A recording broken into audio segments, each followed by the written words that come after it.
अभय सिंह चौटाला बड़ा का आरोप।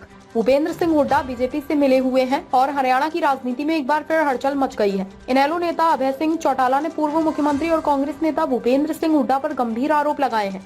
चौटाला ने कहा कि हुड्डा बीजेपी से मिले हुए हैं और उन्होंने बीजेपी को सत्ता में लाने के लिए एक बड़ी राजनीतिक साजिश रची।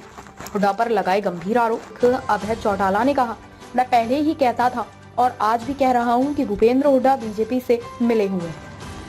उन्होंने हरियाणा में बीजेपी को सत्ता में लाने के लिए बड़ी साजिश रची। अब कांग्रेस महासचिव दीपक बाबरिया के बयान के बाद यह साफ हो गया है। उन्होंने कांग्रेस पर भी निशाना साधते हुए कहा, पहले ये लोग चुनाव में हार के लिए ईवीएम को दोष दे रहे थे, लेकिन बाबरिया के बयान ने स्पष्ट कर दिया कि हुड्डा ने कांग्रेस को हराकर बीजेपी को जिताने में मदद की। किसानों के साथ खड़ी है इनेलो। अभय चौटाला ने प्रदर्शनकारी किसानों के मुद्दे पर भी सरकार को घेरा। उन्होंने कहा, पंजाब में बैठे किसानों को 1 साल से ज्यादा हो गया। लोकसभा और विधानसभा के चुनाव भी हो गए, लेकिन किसानों के आंदोलन में हरियाणा की सरकार सबसे बड़ी रुकावट बनी हुई है। चौटाला ने हरियाणा सरकार द्वारा किसानों को रोकने के लिए किए गए बैरिकेडिंग पर भी प्रतिक्रिया दी।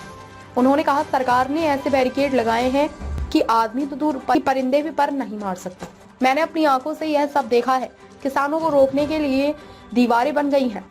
अगर दीवारें तोड़ी गई तो पुल भी टूट जाएगा। राजनीतिक माहौल गरमाया। हरियाणा की राजनीति में चौटाला के इस बयान ने नई बहस छेड़ दी है। हुड्डा और कांग्रेस की ओर से अब तक कोई आधिकारिक प्रतिक्रिया नहीं आई है, लेकिन राजनीतिक गलियारों में इस बयान को लेकर चर्चाएं तेज हो गई हैं।